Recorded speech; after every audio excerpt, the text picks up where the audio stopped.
What's up? Like I said in the title, short-term investing can potentially cost you millions of dollars if you don't know the benefits of focusing long-term.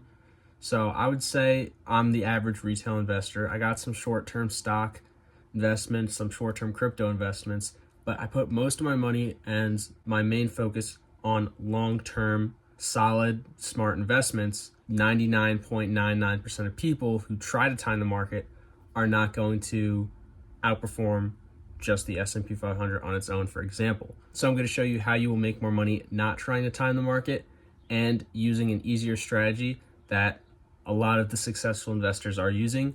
So let's get right into it. All right, so I'm going to talk about two things right now. The first one is that simple investment strategy, which is just dollar cost averaging. I'll get to that in a second. I also want to show you the difference a decade can make on a very simple investment. It is a lot more than you would think. So let's first talk about the dollar cost averaging. Dollar cost averaging, if you don't already know, is just consistently investing the same amount every single week or month or whatever interval you choose. You invest the same amount into that investment, no matter if it's up or down.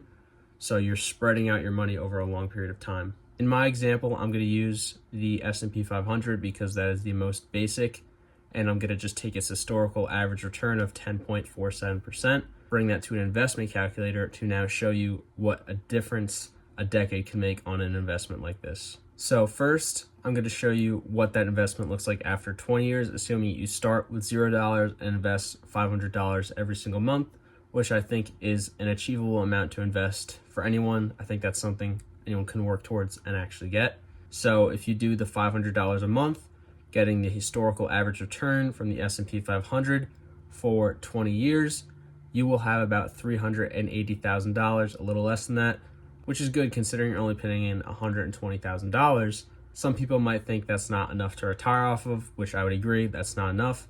So how would someone who only has 20 years catch up? They would have to invest a lot more money. So how can you still do that $500 a month increments of investments and make more money?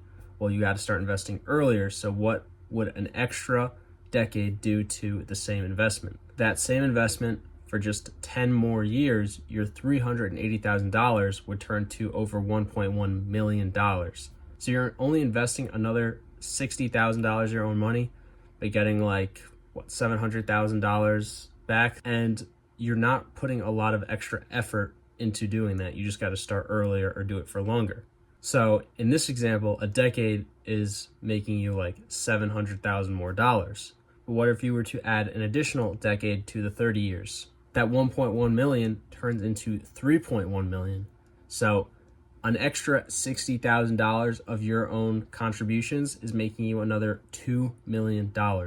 Doing the same strategy, you don't even have to think about it. You can set your bank account to automatically transfer money to your brokerage and automatically invest in S&P 500, and you're making an extra $2 million. That was to just show you, how compound interest can affect your investments if nothing else changes, and how short-term investing could cost you millions, because if you wait a decade less, you're making $2 million less dollars. You might think that you could still try to time the market and still make similar returns, but I'm going to show you why that's not true, and you could still miss out on millions of dollars even if you're investing for that same 40 years. So I found this CNBC article from 2021 that has a graph that gives you a really clear visualization of what I'm trying to talk about. So if you look at it, I'm going to cross out that last column because it doesn't really matter for what I'm trying to talk about. So if you look at this chart, it's got the regular returns every decade since the 1930s. It's got the returns excluding the worst 10 days of each decade, and the returns excluding the best 10 days of each decade. So if you got regular returns investing since 1930, you would have 17,715%, which is pretty good. But now let's go over and look at what would happen if you didn't have the best 10 days of each decade.